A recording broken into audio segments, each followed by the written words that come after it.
Hello, how are you today? It is 1:30 p.m. I've been working this morning and for this afternoon I have a friend over to knit, so I'm looking forward to it. She will arrive around 2. This one. But I am going to frog my true colors.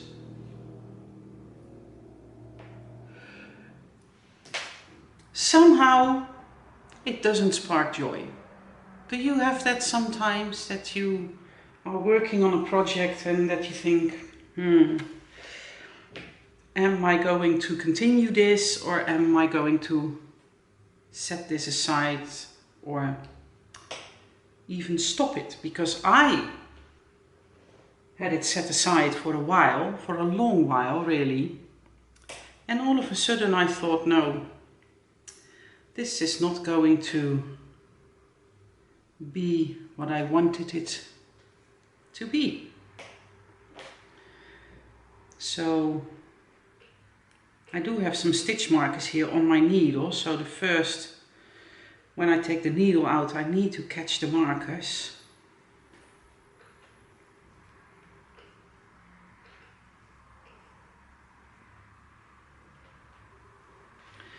And this means I will have a Chiaogu 4mm needle available again. And it's quite a long one too. Okay, markers first.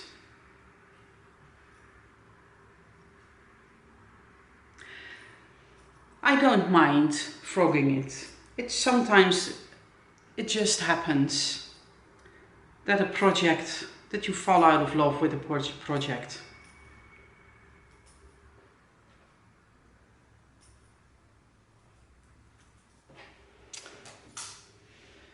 And it's not that I didn't think it through when I started this.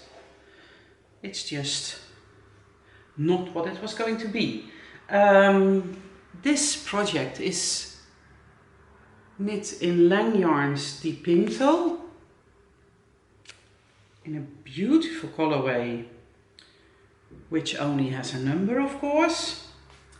And then I have from Atelier Lindelicht, a Dutch web shop, these two colors, which are Fire and Moss, and then Agatha,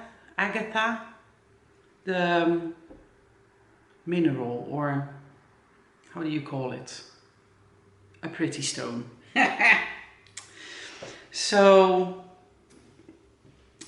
this pattern by Melanie Burke is a very clear written pattern, and it's also a beautiful pattern, but I just can't describe exactly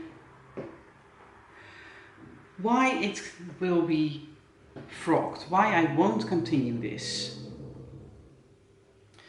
Maybe because I just feel the urge to have a cleanup. Possibly. But I will probably go and make something else out of this yarn. Well, I will, of course. I'm not going to frog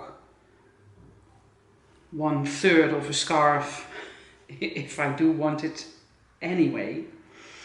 So this has a bit of a halo, this yarn, so it needs to be unraveled carefully, but it can be done.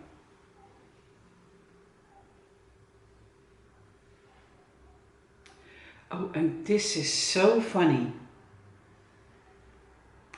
I just picked out this little yarn ball out of the bag, which is my Loop London bag. I went there once, which was awesome. And I thought, why is this in here? Because this is not the correct yarn. This is not this. And now I see that the last 2 rounds of eyelet rows, I did use this yarn. Why?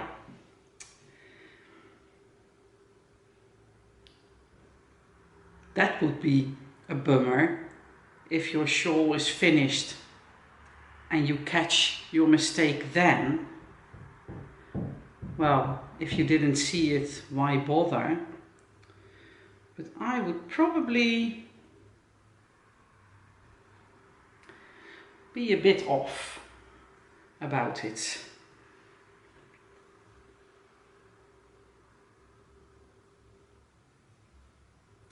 So I'm going to frock this, and by the time I have this done, Alexandra might be here for a sit and knit and chat, and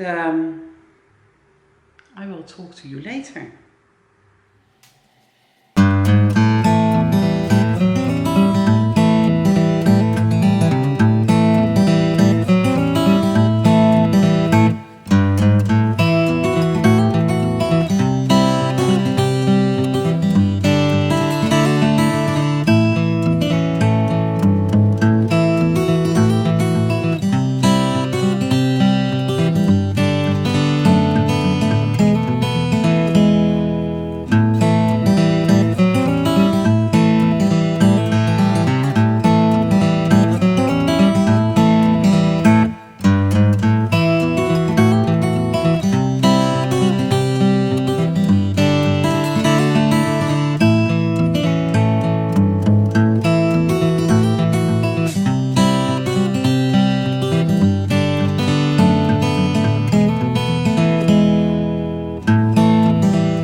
I am still frogging, not that it's a huge amount of work, but I couldn't finish frogging this afternoon, so I'm finishing it now.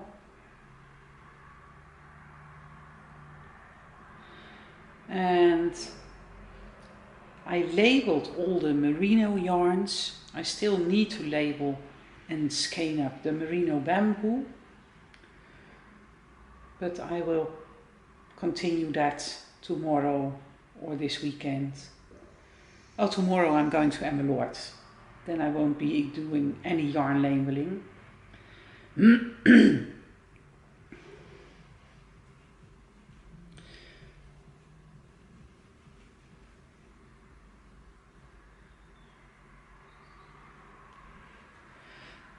I'm quite surprised really about how easy I can frock this, because it's a single ply and it has a bit of a halo, so I was afraid that it would end up messy and complicated, but that didn't happen. Well, maybe it happens now. When I'm rewinding yarn, I always put my thumb under it, and when I have a couple of rounds done, I will take it out and start winding with my thumb under the yarn again, so that I don't put too much tension on it, that when you are going to knit another project and you soak it, that it's going to do weird things because some of your yarn was too stretched already. I don't know if any of you do the same or agree or disagree with me. That's how I do it. I'm going to close the vlog for now, and I hope you all have a very nice day, and I will see you tomorrow. Bye.